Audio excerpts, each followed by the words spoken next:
Hello everyone. Holi पर हम गुड़गांव गए थे तो वहाँ से हमें आगे रेवाड़ी जाने का मौका मिला। रेवाड़ी मेरा मायका है। होली हमने गुड़गांव में मनाई। अगले दिन हम रेवाड़ी चले गए थे। वहाँ पे मेरे पेरेंट्स रहते हैं और वो सत्संग में जाते हैं। कबीर साहिब का नाम दान ले रखा है उन्होंने, तो मुझे भी सत्संग में जाने का मौका मिला। तो ये बाल्खी माजरा गांव में एक आश्रम है कबीर साहिब का, वहाँ पे सत्संग है। ये फ्रेंड्स ये देखिए, ये अरावली हिल्स हैं, अरावली की पहाड़ियाँ होती हैं वो हैं दोनों साइड में। और हमें मतलब NH11 से होते हुए national highway Rewari to Jaisalmer highway है वहाँ पे, वहाँ से होते हुए हम बाल्खी माजरा आश्रम पे गए थे। वहाँ पे हमने सत्संग का आनंद उठाया। तो ये रास्ते में अरावली हिल्स थी तो मैंने इनको भी थोड़ा सा कवर कर लिया। ये अरावली की पहाड़ियाँ हैं, छोटी छोटी पहाड़ियाँ हैं, ये रोड के दोनों साइड में आती हैं।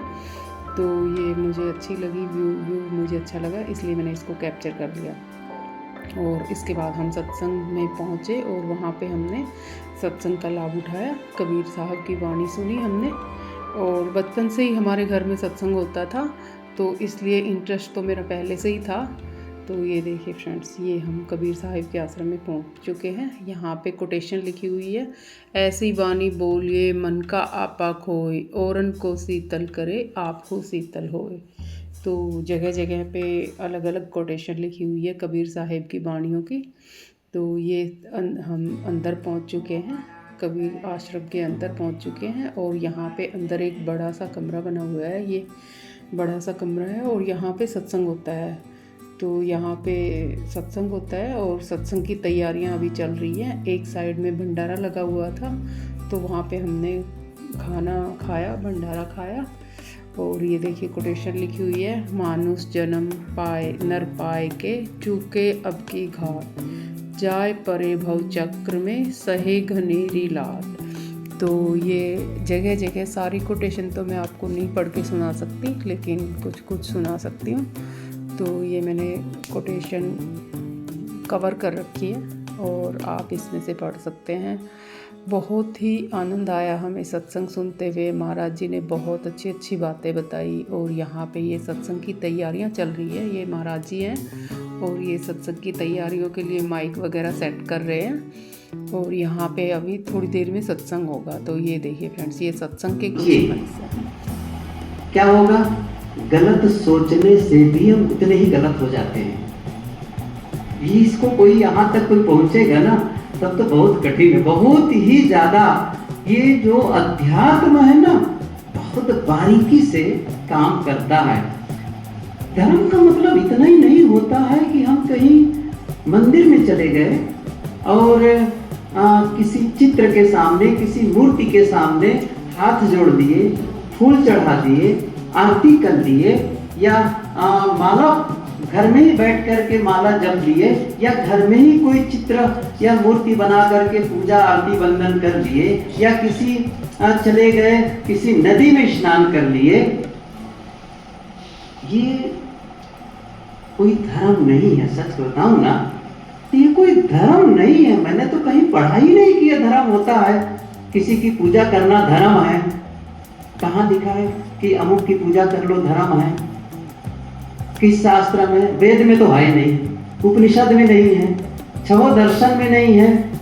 खास करके जो प्रसिद्धि है महाभारत और रामायण आदि आप देखेंगे ना, तो आज जो प्रचारित है ज्यादा रामचरितमानस गोस्वामी तुलसीदास जी की, उसमें कहाँ लिखा है कि किसी मूर्ति के सामने पूजा कर लेना धर्म है?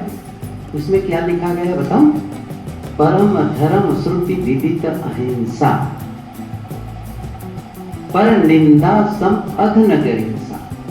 परम धर्म श्रुति विदित अहिंसा, धर्म न दूसर सत्य समाना, आगम निगम पुराण बखान। ये उनकी पंक्ति है, उनकी पंक्ति है। दया धर्म का मूल है, पाप मूल अभिमान, तुलसी दया न छाड़िए, जबलत घट में प्राण।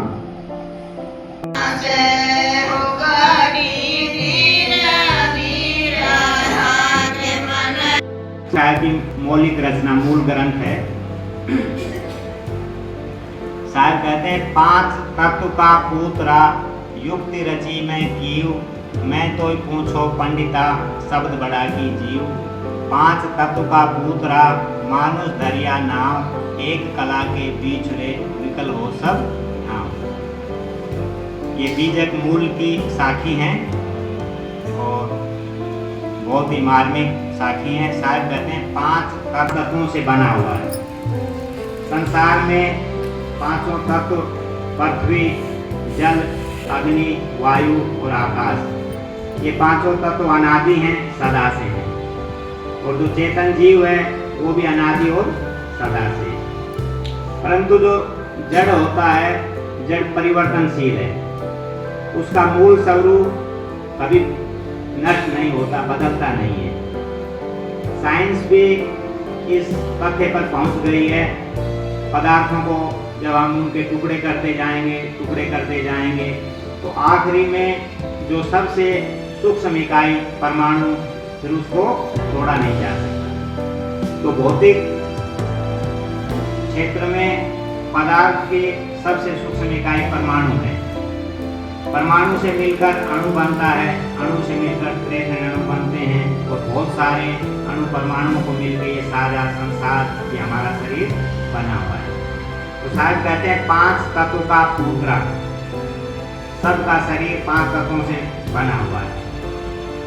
और यदि कार्य की दृष्टि से देखें तो सबके शरीर में हड्डियां हैं। तत्वों का पूतरा युक्ति रची मैं कीऊ। अब शरीर तो 5 तत्वों का सबका बना है।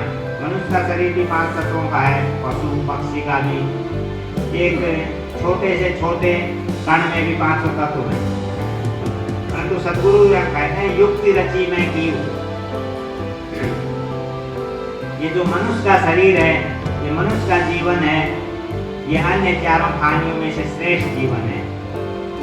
मनुष्य के पास ज्ञान की कला है, वाणी की कला है, बुद्धि की कला है। पशुओं में ये नहीं होती। तो साहब कहते हैं, अब इसकी आदि चौपाई में कहते हैं, मैं तो पूछो पंडिता शब्द बड़ा की थी। शब्द संसार।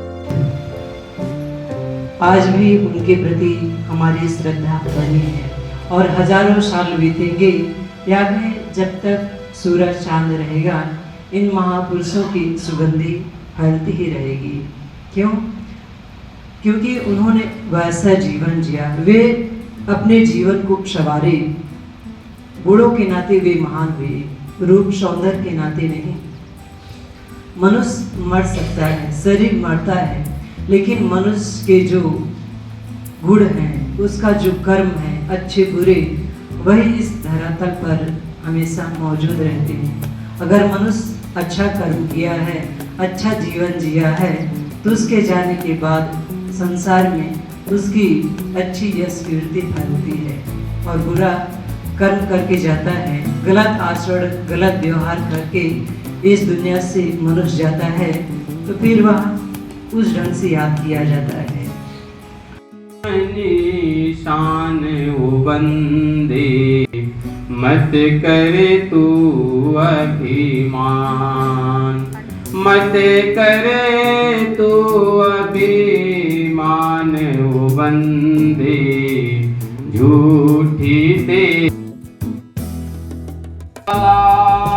इसको तो पहचान ओ बंदे मत करे तू अभिमान। धर्म के क्षेत्र में ईश्वर परमात्मा देवी देवता के भरोसे ही बैठा हुआ है। वो अपने आप को भूल बैठा है, अपनी शक्ति को भूल बैठा है। भौतिक क्षेत्र में वह सब कुछ कर लेता है, पुरुषार्थ कर लेता है, लेकिन धर्म के क्षेत्र में वो पुरुषार्थ करना भूल जाता है। धार्मिक व्यक्ति भी, ईश्वरवादी व्यक्ति भी वो भौतिक काम को उसके भरोसे नहीं करता है, लेकिन इस पूजा पाठ को और मोक्ष के काम को ईश्वर के भरोसा कर बैठता है। एक उदाहरण आप सुन लीजिए। वही व्यक्ति जो मानने वाला व्यक्ति भी जब यथार्थ की बातें होती है, कसौटी की बातें होती है, तो उसको भी वो स्वीकार नहीं करता है। एक अफसोस नहीं, बिल्कुल जैसे कोई अंदर से नीरवता हो, निष्कामता का भाव हो, ये दशा मन की, और एक अफसोस भरा समापन। उफ, क्या बताऊं, काश ऐसा किया।